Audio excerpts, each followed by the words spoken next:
ఇవాళ రుణమాఫీ చేసిన వాళ్ళందరినీ నేను విజ్ఞప్తి చేస్తున్నా. ఎంబడే బ్యాంకు పోయి 2 లక్షలు తెచ్చుకోండి. డిసెంబర్ 9 నాడు నేను రాగానే మాఫీ చేస్తా. నేనేం చెప్తున్నా అంటే రుణమాఫీ అయిన వాళ్ళందరూ ఎంబడే పోయి మళ్ళీ 2 లక్షల రుణం తెచ్చుకోరి. డిసెంబర్ 9 నాడు నేను అవి మాఫీ చేస్తా. కాబట్టి రైతులందరికీ నేను విజ్ఞప్తి చేస్తున్నా, ఎంబడే పోయి బ్యాంకు పోయి లోన్లు తెచ్చుకోరి. వచ్చిన ఎంబడే నేను రుణమాఫీ చేస్తా. డిసెంబర్ 9 నాడు 2 లక్షల రుణమాఫీ చేస్తా అన్నాడే. మరి ఇలా డిసెంబర్ వాయ జనవరి పోతుంది, ఇక ఫిబ్రవరిలో పడుతున్నాం. మరి అయిందా? అంటే ఏ రకంగా వాళ్ళు పచ్చి అబద్దాలు ఆడినరు, ప్రజల్ని మోసం చేసింది అనడానికి ఇది ఒక ఉదాహరణ. ఆ రోజు మనం రైతు బంధు వేస్తాము అని బ్యాంకులో చెప్పినాం, మనం ప్రచారంలో చెప్పినాం. యాసంగి పంట రైతు బంధు పడుతుందంటే పోయినరు ఎన్నికల కమిషన్ కంప్లైంట్ ఇచ్చి అది ఆపిండ్రు. రైతు బంధు వేస్తామంటున్నారు, వీళ్ళు ఆపాలని ఆపిండ్రు. ఆపుడే కాదు, ఇంకో మాట అన్నారు, ఏగో ఇప్పుడు వస్తే 10,000, మేము వచ్చినాక అయితే 15,000 వస్తాయి, మీకు ఎక్కువ పైసలు వస్తాయి అని మాట్లాడినరా లేదా? మరి పడ్డాయే 15,000? ఆ 15 దిక్కు లేదు, పడే 10 చక్కగా పడతలేవు. మన కేసీఆర్ ఉండగా కట్టుకొత్తుతే పొద్దుగా లేసే వరకు సగం ఊరంతా ఫోన్లు మోగుతుండే ఒకటే నాడు మొగలే. ఇవాళ ఏమైంది? ఆ 10,000 పడ్డాయా? ఒక్కసారి చూడండి ఏమన్నారు ఆ రోజు ఏమన్నారు? 10 కాదు 15 ఇస్తాము అన్నారు. 15,000 రూపాయలు ఇస్తున్నాం. ఇప్పుడు తీసుకుంటే 10,000 వస్తుంది రైతు బంధు. కాంగ్రెస్ అధికారంలోకి వస్తే 15,000 వస్తాయి. రేవంత్ రెడ్డి గారు ఏమంటారు? చెప్పు తీసుకొని కొడతా ఇంకేవడన్నా మళ్ళా మాట అంటే ఈయన కాదు, కోమటిరెడ్డి వెంకటరెడ్డి కూడా అన్నాడు. అది ఉన్నా, అది రైతు బంధు పడతలేదు అని అడిగితే ఎంత అసహనం అంటే, రైతు బంధు ఆడతావురా నువ్వు, నేను చెప్పుతో కొడతా అంటుండు. ఇప్పుడు ఎవరిని కొట్టాలో ప్రజలు చెప్తారు 4 రోజులు అయితే.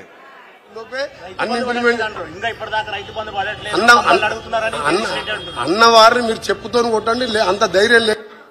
ఇవాళ మాకు 100 రోజులు టైం అడిగినాం, 100 రోజుల్లోపే అన్ని ఇంప్లిమెంట్.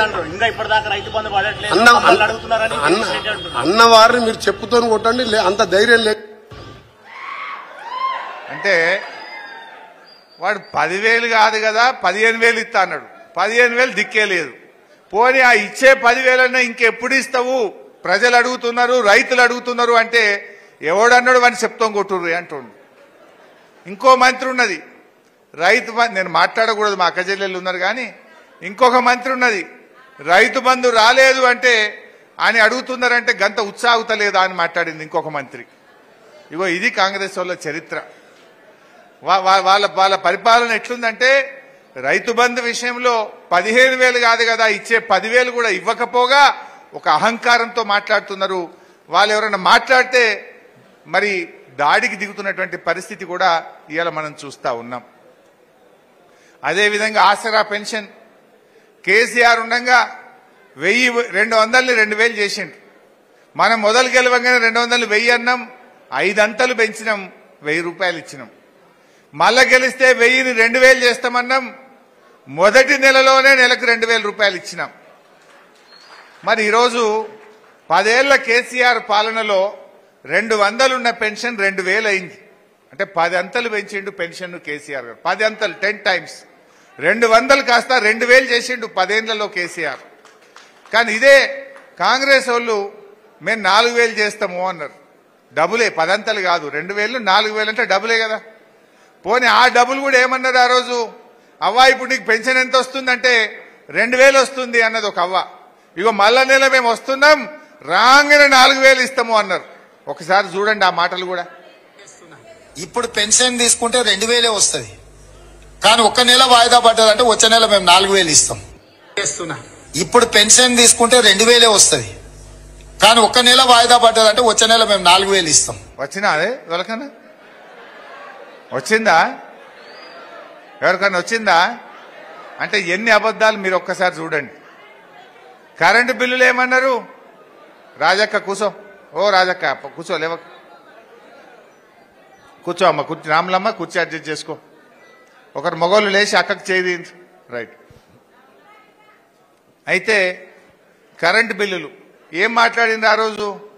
ఇక డిసెంబర్ నెల కరెంటు బిల్లు కట్టనే కట్టకుర్రి, సోనియా గాంధీ కడుతుందని చెప్పిరా లేదా?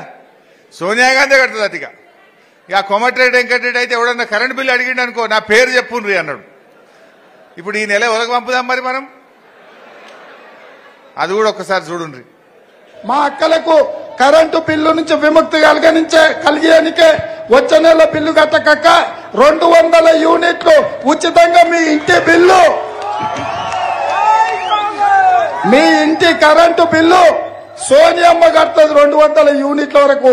వచ్చే నెల ఎవరు పేదోళ్ళు మీ బస్తీల కరెంటు బిల్లు కట్టాల్సిన పని లేదు. ప్రతి పేదవాడి ఇంటికి ప్రతి నెల 200 యూనిట్లు ఉచితంగా కరెంటు మీకు ఇచ్చేటట్టు వచ్చే నెల మా అక్కలకు మా పెద్దమ్మలందరికీ నేను చెప్తున్నా, వచ్చే నెల నుంచి ఇంటి కరెంటు బిల్లు కట్టాల్సిన పని లేదు.